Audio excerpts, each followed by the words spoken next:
Hello and welcome to the Fertility Rewire podcast, a place for information and discussion around topics relevant to fertility. I'm your host, Kat Stevens, a fertility coach and founder of Fertility Rewire, which is a program designed to break through the overwhelm of information available and help you work specifically with the intrinsic design of fertility and help it adapt to today's modern world. You can find online resources at fertilityrewire.com and find me on Instagram and Facebook. Today's episode is in response to a recent news item that asked if IVF clinics are exploiting women over 40 through false hope. Quite a question. So the news item, and therefore this episode, was recorded in April 2019. But questions about IVF clinics misleading or exploiting are commonplace and emotive. But I think it's important to explore this a little further. So I hope you enjoy the episode. In the news this week, we saw claims that IVF clinics are exploiting older women by trading on hope. And the news report was in response to figures published by the Human Fertilisation and Embryology Authority, the HFEA. And these figures showed that women aged 40 to 42 have a 9% chance of IVF success, and if over 44, a 2% chance. Sally Cheshire, the chair of the HFEA, has urged clinics to be honest and transparent. But it begged the question to me, are women being misled?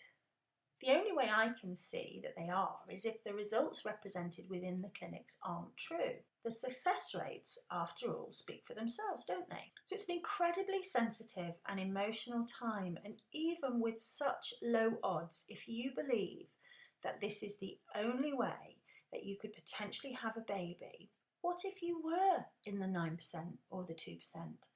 What if it could work? Wouldn't you give it a go? The thought may be that it's your only option, and increasingly I'm finding that this is what we are led to believe. So as I watched the news yet again, it amazed me that only IVF was discussed. Okay, so the item was about the success of clinics, but surely the discussion could have spread a little broader to pregnancies in your 40s, full stop. At no point in any of the coverage I saw or read was an alternative suggested, such as any information about natural fertility. It was as though IVF were the only option open to you when you couldn't get pregnant. So it kind of made me thought, can you get pregnant without IVF over the age of 40? Well, do you know how many women over the age of 40 fall accidentally pregnant?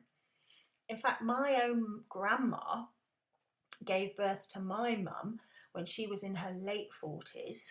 It was quite a surprise because she was convinced that she was in the change. And it's actually a lot more than fertility rates for women over 40 suggest. So why are they falling pregnant accidentally? They're still producing eggs, and yes, we know that as we get older, eggs can be of a lower quality, but we look at individuals, and if someone is looking after themselves, could these eggs be a higher quality than perhaps someone who doesn't have such a good diet and lifestyle? It's just a thought. Maybe falling pregnant accidentally because they're not trying. I know there are a variety of situations where pregnancies occur, but let's look at those who were wanting to have sex. They felt aroused. They were following their body's natural procreation instincts when they were fertile. Perhaps it was just once in the month, but biologically they were led to the right time. And I know that when you are trying to have a baby, this can become quite a rarity because we know that baby sex can lose its luster. It becomes less about being fun, less about being led by what your body is telling you to do, and more about this is the time. So often in this age category, perhaps precautions aren't being taken because we're told how impossible it is to get pregnant in your 40s. Perhaps periods have changed, perhaps the women are in the perimenopause, perhaps they think they've gone through the menopause, or because they're caught in the moment, in the heat of the moment, And in that moment, because oxytocin is present, cortisol is not present, conditions are perfect. So can it be that the actual trying is what affects fertility, which seems quite counterintuitive, doesn't it? But absolutely, we know that chemicals are diverted when we feel unsafe, when our thoughts lead to emotions, those emotions such as fear. Chemicals are produced that act as signals for body responses. It's the intrinsic design of the body, and it's to put safety first. And when we're not safe, fertility can slow down or shut down completely. Evolutionary, this safety referred to our physical safety, tigers near your dwelling perhaps. But today's tigers, as I often discuss, are the anxieties, the stresses and the fears that we face that create the same chemical response. It is common for some couples to fall pregnant when they're waiting for IVF. The pressure is off for some. And also, when they have had a family via assisted methods and have assumed they can't get pregnant without such methods, suddenly there's an unexpected addition to the family. So when I think about this natural intrinsic design of fertility and then look at our health model. So our fertility health model in the UK is that if you're under 35, you need to try to conceive for a year, and if over 35, 6 months. If you fail to conceive in this time, you then undergo a hormone profile blood test for the female and a basic sperm count and morphology for the male. From this point, you're in the fertility health system, and the female would undergo a tube dye test to check patency of tubes and an ultrasound. And if a potential cause of not conceiving is identified, appropriate treatment and or assisted fertility will be suggested. If there's no cause identified from these limited tests, assisted fertility will more often be suggested. There are, of course, cases where this isn't so and can't be so. I'm talking in the main. It is extremely rare, though, at any point a discussion of natural fertility, of your health, of intercourse timing, of causes of hormonal balance or pelvic congestion will be discussed because you're in the system. And don't get me wrong, it can happen in some areas, and some clinics are getting much, much better at this. They really are.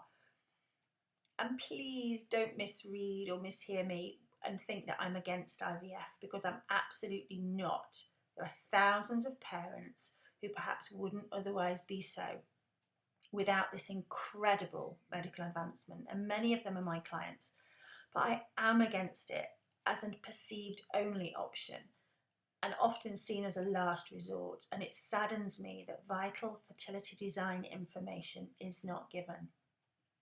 Now, I'm talking about people over 40, but if we look at the HFEA figures during this period of 2014 to 2016, the IVF success rates for the other age groups were as follows: 29% for those under 35, 23% for those 35 to 37, 15% for those 38 to 39, and as already discussed, 9% for those aged 40 to 42, and 2% for those over 44.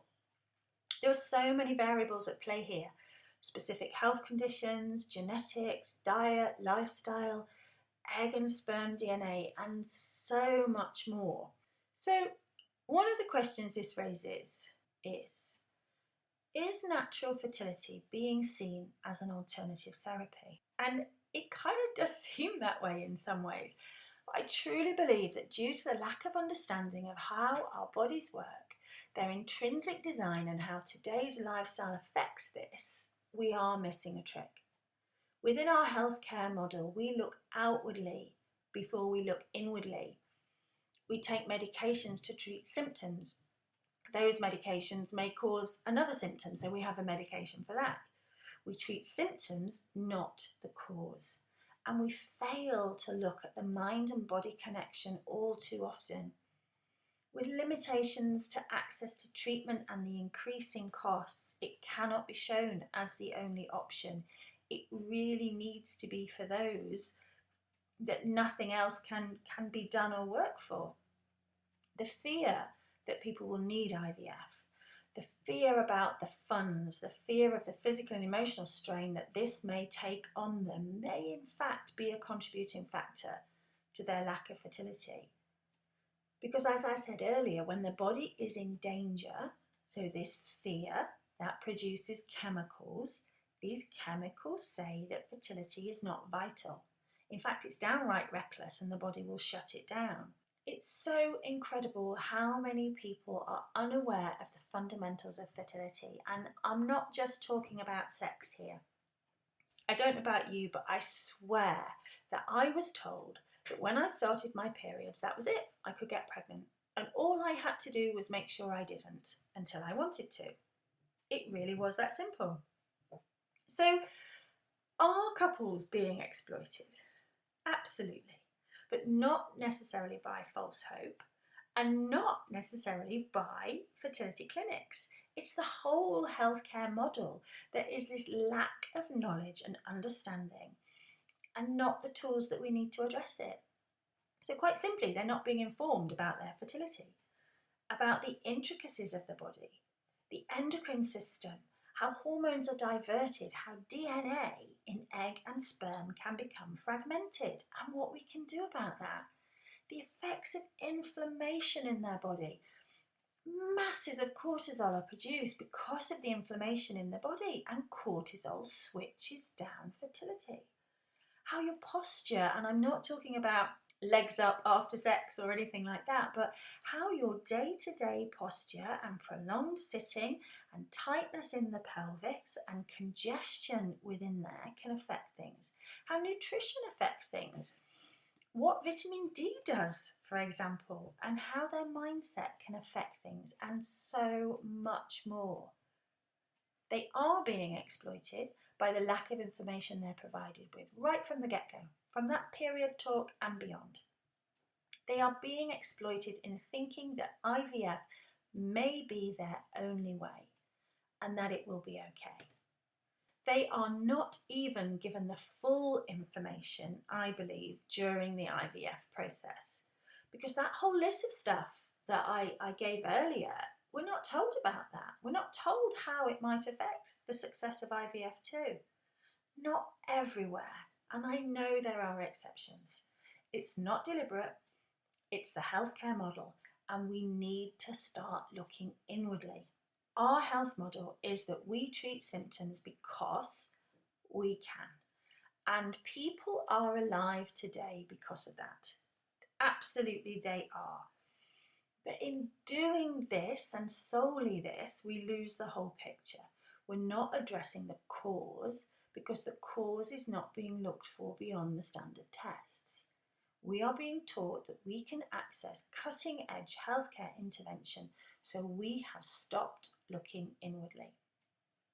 It doesn't have to be either or, but it's time for an integrative approach. We need to inform, explore, and implement change. It's time for a rewire. Thank you so much for listening to this episode. I hope you enjoyed it and perhaps it provoked some thought. Through information and exploration, we can achieve transformation if we engage the mind and body connection. So possibly it's time for a rewire, but it's certainly time to tame your fertility tigers. For further online resources, please visit fertilityrewire.com, and you can find me at Fertility Rewire on Instagram and Facebook.